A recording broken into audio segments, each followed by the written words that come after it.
السلام عليكم ورحمة الله وبركاته. مرحبا بكم أصدقائي في فيديو جديد. اليوم سنتوقف عند خطاب العرش لسنة 2025 أيها الذي ألقاه المواطنون، الملك محمد أيتها السادس نصره المواطنات، الله وأيده. صاحب الجلالة وسنحلل معا خاطبكم. الرسائل الواضحة وتلك التي جاءت بين السطور.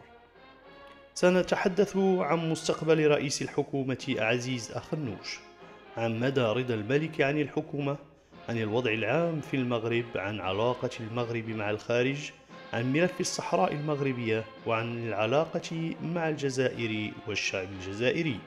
وسنضيف نقطة مهمة جدا نخبركم بها في آخر الحلقة لأهميتها القصوى في تغيير الأوضاع الاجتماعية والاقتصادية في المغرب.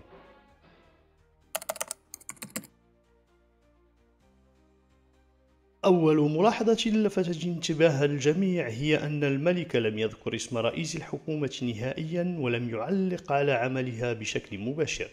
في خطابات سابقة كان يتم الإشارة ولو بشكل مقتضب إلى بعض الإنجازات أو الخطط الحكومية، أما هذه المرة فالصمت كان سيد الموقف. هذا التجاهل قد يكون رسالة سياسية قوية، أن المسؤوليات تقاس بالنتائج وليس بالوعود. هل يعني هذا أن عزيز أخنوش في طريقه إلى المغادرة؟ ربما، وربما فقط هو إنذار أخير قبل المحاسبة.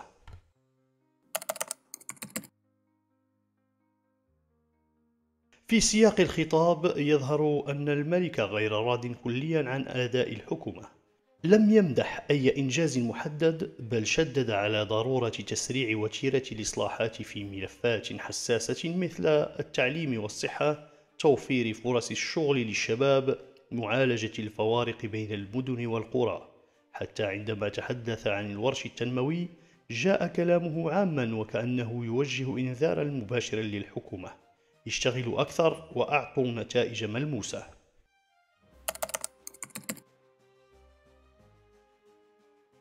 التجاهل في السياسة ليس فراغا، بل أحيانا يكون أقوى من الكلام.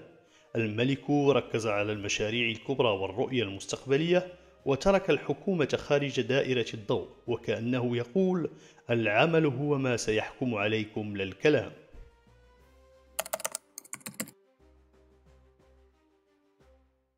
الخطاب حمل تفاؤلا حذرا، فالمغرب حقق نموا اقتصاديا رغم الظروف الصعبة مثل الجفاف والأزمات العالمية، ولكن التفاوت بين المناطق الساحلية المتقدمة والمناطق الداخلية أو الجبلية ما زال كبيرا.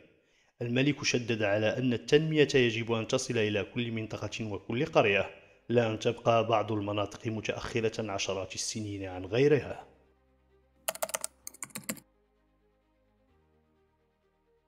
السياسة الخارجية للمغرب ما زالت قائمة على التوازن والانفتاح. تعزيز الشراكات مع الدول الإفريقية والأوروبية التي دعمت موقف المغرب في قضية الصحراء، والحفاظ على سياسة الحوار حتى مع الدول التي تعرف العلاقات معها بعض التوتر. هذه المقاربة التي جعلت المغرب يحافظ على صورته كبلد مستقر ووسيط إقليمي.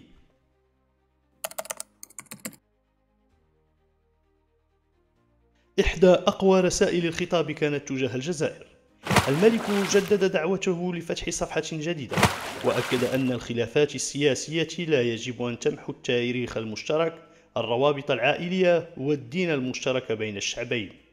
رسالة الملك ليست فقط للنظام الجزائري، بل مباشرة للشعب الجزائري الشقيق: الأخوة باقية والخلافات ظرفية.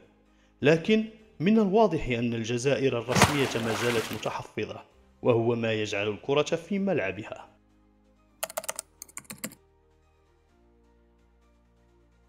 الخطاب كان حاسما: الصحراء ليست موضوعا للتفاوض حول السيادة، بل فقط حول الحكم الذاتي.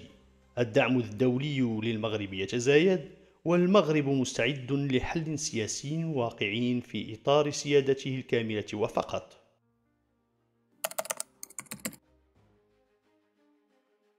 من القرارات التي أثارت الاهتمام بعد الخطاب تكليف وزير الداخلية بإعادة هيكلة قوانين الانتخابات.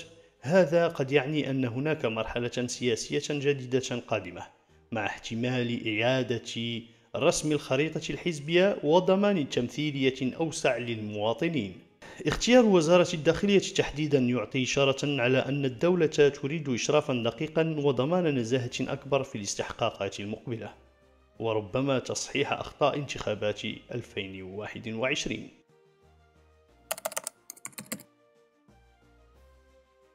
خطاب العرش لسنة 2025 جمع بين رسائل سياسية داخلية صارمة للحكومة، ورؤية خارجية متوازنة، ودعوة متجددة للوحدة الوطنية والمغاربية.